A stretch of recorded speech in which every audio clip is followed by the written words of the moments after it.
Sabahınız xeyirli, gününüz uğurlu olsun.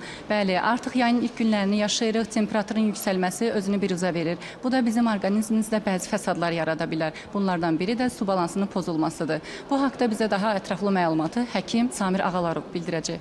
Buyurun, doktor. Hər vaxtınız xeyir olsun. Su insan vücudu üçün, sağlamlığı üçün çox önəmli bir qida vasitəsidir.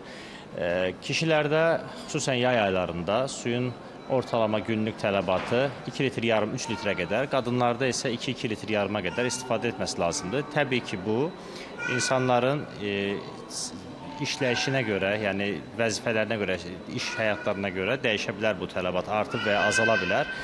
Susuzluq əslində bizim vücudumuz üçün çox önəmli bir problem təşkil edir. Bu bizim hər hansı bir ürək problemlərimiz zamanı, mədə-bağırsaq sistemi problemlərimiz zamanı, börək problemlərimizin olduğu zaman susuzluğun biz əksikliyini daha çox yaşayırıq və insanın gümrahlığı üçün, həyatda gördüyü işi daha yaxşı görməsi üçün, bədən metabolizmasının daha sağlam olması üçün su mütləq şərtdir. Hətta maşınlardakı premium benzin insanlardakı təbii sudur, bunu deyə bilərəm.